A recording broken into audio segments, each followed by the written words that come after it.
Sigurado ka bang nahugot niya ang espada noon? Sigurado po ako, Nuno Umberto. Kung ganon, si Dorfina ang tagapagligtas. Ngunit, paano mangyayari yun?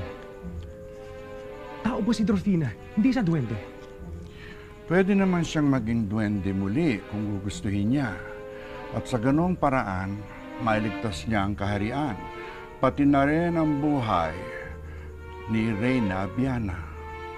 Kailangan kong hanapin si Dorfina. Kukumbinsihin ko siya na bumalik sa kaharian. At higit sa lahat, para kay Reyna Abiana.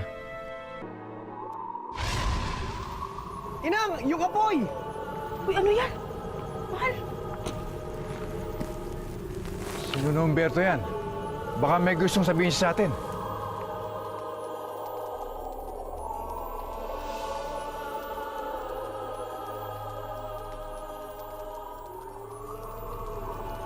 Anak, kamusta ka? Mabuti, Itang. Tinulungan ako ni Nuno para makausap kayo. Magpapaalam lang ako. Ilalabas ako ng punso para hanapin si Dorfina. Siya nga sa propesiya ni Nuno na magliligtas sa kaharian.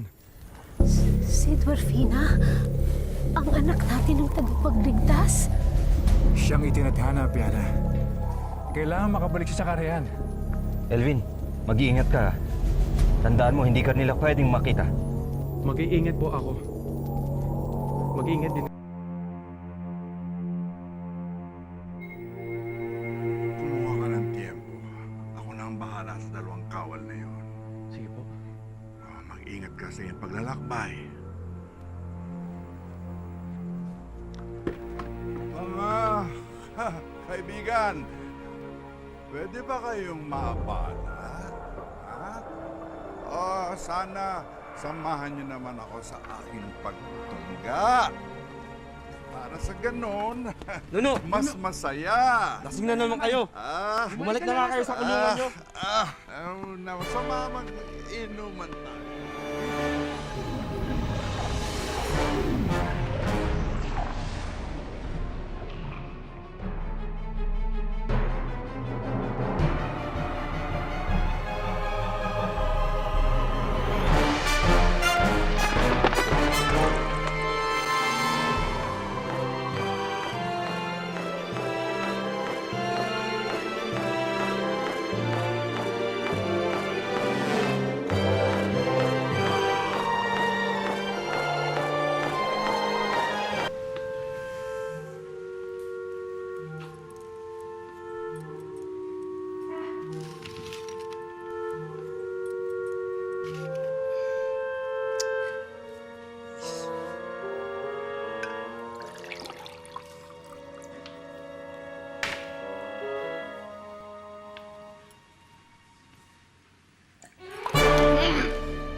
Diyos ko!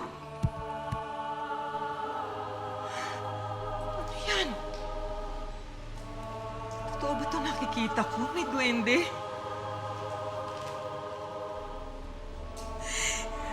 Duwende nga! Diyos ko!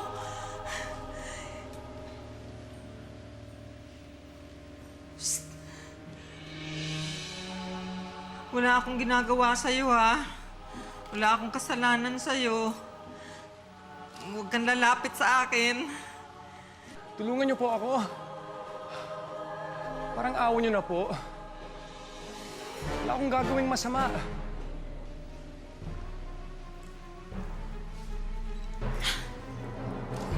Bakit? Hirap ka ba makagalaw? Opo. Ano bang bagay ito at hindi ako makakilos? Ano to? Hoy! Huwag mo kukunin yan! Sombrero ko yan, ah! Hoy! Ha! Sombrero mo pala to. Sabi ng matatanda, pag hawak mo ang sombrero ng duwende, pwede mo silang gawing alipin. At gagawin nila lahat ng iuutos mo. Ibalik mo sa akin yan!